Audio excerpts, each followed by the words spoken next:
Então, dando continuidade aqui ao nosso projeto, vamos fazer algo que faltou no vídeo anterior, que é alterar a fonte aqui da seção de download também, para que ela fique igual a essa fonte do cabeçalho.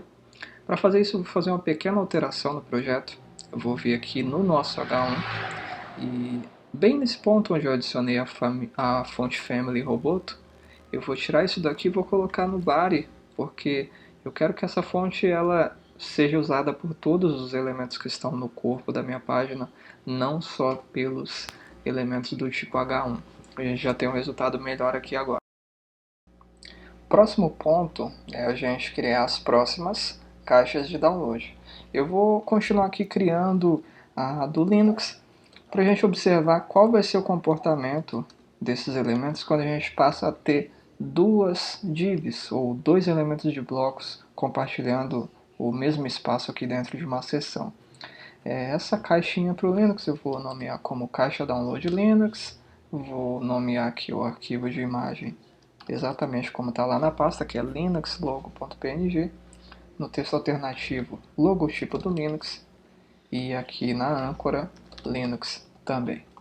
Quando a gente salva e visualiza no navegador, a primeira coisa aqui é que a gente não definiu largura e altura para essa nova div, não definimos uma borda.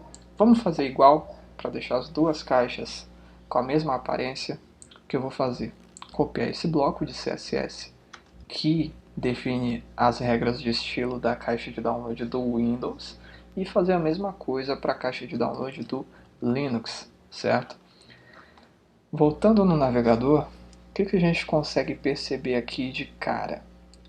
As duas divs, elas cada uma ocupa uma linha diferente, como é o comportamento padrão que a gente espera de todo elemento de bloco.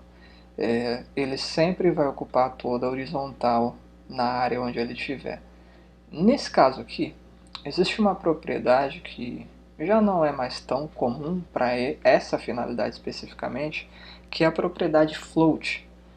O que essa propriedade float vai fazer? A propriedade float, quando ela é aplicada em um elemento, ela permite que esse elemento de bloco ele abandone o fluxo padrão dele, que é de ocupar uma linha inteira, e ele flutue em um dos cantos da área útil onde ele está. No nosso caso aqui, essa div tem toda a horizontal aqui útil. Se eu utilizar a propriedade float para flutuar ela aqui à esquerda, ela vai ficar aqui colada à esquerda e não vai ocupar o espaço restante. Aqui eu posso agora pegar outros elementos e fazer com que eles também flutuem na mesma área horizontal. É uma das formas de resolver esse problema. Como que a gente aplica a propriedade float, gente? Como a gente pretende fazer esses elementos flutuarem para utilizar o mesmo espaço, eu não preciso deixar eles centralizados, certo? Então o que eu vou fazer aqui? Eu vou trocar o margem zero alto por float left, ok? Só na caixa do Windows, para a gente observar o que acontece. Quando a gente volta lá no navegador, vejam que, olha, a caixa do Windows passa a flutuar aqui à esquerda e ela desocupa o espaço à direita dela para que a caixa do Linux possa ocupar esse espaço também. Só que ainda falta um detalhe, né? A nossa caixa do Linux ela ainda está utilizando o margem zero alto aqui para tentar ficar centralizada. O que a gente vai fazer? A gente vai tirar esse margem zero alto, retornar lá para ver o resultado que a gente vai ter. Vejam que ela voltou para o comportamento padrão dela, ela não está centralizada. O padrão é ficar sempre à esquerda, todo elemento ele vai ser renderizado a partir do canto esquerdo. E o que acontece? Se ela não pode ocupar a esquerda, ela vai descer para a próxima linha. Vejam que é como se ela estivesse ocupando o espaço aqui acima, mas o conteúdo está sendo renderizado embaixo. A gente tem um problema aqui. Como que a gente soluciona isso? Já que a gente tem a caixa do Windows flutuando, a gente pode fazer com que a caixa do Linux também flutue. E aí a gente tem as duas compartilhando o mesmo espaço na horizontal.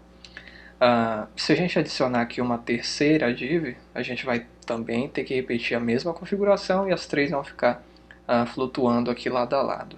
A gente poderia, inclusive, é importante que vocês saibam, fazer com que esse elemento ele flutuasse à direita, certo? E aí você teria cada uma das divs em um dos cantos horizontais da página. Dá para flutuar o centro? Não tem como. A gente não tem como fazer os elementos flutuarem de forma centralizada. Existem outras propriedades, a gente vai ver em breve. Mas, por enquanto, com flutuação, a gente só consegue esquerda ou direita. Vamos seguir para o próximo elemento aqui, que é a caixa de download para o macOS. O que eu vou fazer? Copiar novamente essa div do Linux agora e fazer assim, caixa download macOS. A imagem que a gente vai utilizar aqui é o Apple Logo, a Apple Logo. Logotipo, colocar aqui o logotipo da Apple. E aqui colocar o nome do sistema operacional, que é o macOS. O macOS, a gente vai ter aqui o logotipo dele sendo exibido. E vamos repetir a mesma configuração que a gente fez para as outras caixas. E talvez nesse ponto, pessoal, a gente perceba o quê? A gente está repetindo a mesma configuração duas, vamos repetir uma terceira vez. Será que não teria um jeito mais simples da gente resolver esse problema? A gente poderia ter utilizado aqui uma classe em vez de utilizar IDs. Vamos permanecer com os IDs, mas agora a gente cria uma classe também. Vamos chamar essa classe de caixa download. E por que classe em vez de ID? Lembrem-se, os IDs são únicos. Se eu precisar repetir as mesmas propriedades para 3 elementos, eu vou ter que chamar cada um deles pelo ID único deles. Utilizando classes, eu posso ter vários elementos que respondem pelo mesmo nome. E nesse caso aqui vai ser o nosso caixa download. O que eu vou fazer? Vou adicionar uma classe em cada uma dessas divs. Agora elas podem ser identificadas por um nome em comum. Por que não chamar apenas div e aplicar isso a todas as divs? Por enquanto a gente só tem essas 3, mas e se lá na frente a gente precisar criar outras divs que tenham aparências diferentes, né? Para evitar esse tipo de problema a gente vai utilizar classes aqui. Qual o resultado que a gente vai ter lá no navegador por enquanto? Olha, a gente tem 3 divs, as 3 estão flutuando para a esquerda e compartilhando o mesmo espaço na horizontal. Não está como antes, em que cada uma ocupava uma linha diferente. Até aqui, gente, temos uma forma razoavelmente simples de fazer elementos de bloco ficarem organizados em uma única linha, lado a lado. Mas se a gente precisar centralizar os 3 elementos para que, por exemplo, a gente tenha um pouco de margem aqui à esquerda e um pouco à direita, a gente teria que ficar fazendo algumas contas para observar quanto sobra aqui à esquerda, quanto vai sobrar à direita, qual é o tamanho da tela. Dependendo do tamanho da tela, a gente teria que refazer esse cálculo. Então, existem propriedades que permitem a gente fazer essa organização de layout muito melhor do que utilizando flutuação. E, no nosso caso, a propriedade que a gente vai utilizar é a propriedade Flexbox, que permite que a gente organize esse conteúdo aqui de maneira flexível, seja em linha, seja em coluna, e organiza melhor o espaço que sobra. A gente tem inclusive propriedades aqui para dividir essa margem esquerda e direita, como eu tinha falado agora há pouco, de maneira igual entre cada um dos elementos. Para que a gente consiga utilizar a propriedade Flexbox, a gente vai partir do ponto de que nós já temos as 3 caixas de download aqui criadas. Quando a gente começa a utilizar Flexbox, a gente não precisa mais trabalhar com flutuação. Então, nesse caso, a gente vai remover o float left e vamos passar agora a utilizar a propriedade Flexbox. Como que funciona essa propriedade Flexbox?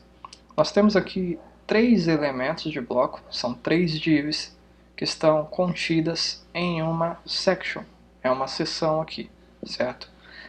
A propriedade Flexbox, ela deve ser aplicada sempre no elemento pi, gente. Então, no nosso caso, o elemento pi aqui é o elemento section, ele é que vai ter que ser essa Flexbox. O que é uma Flexbox? Se a gente tentar traduzir aqui o termo, o que a gente vai obter é caixa flexível. Tá? É para ser uma área de conteúdo onde o conteúdo se organize de maneira flexível. Isso é excelente quando a gente precisa projetar interfaces que sejam responsivas, que se ajustem a telas de tamanhos diferentes, justamente por essa característica de ser flexível.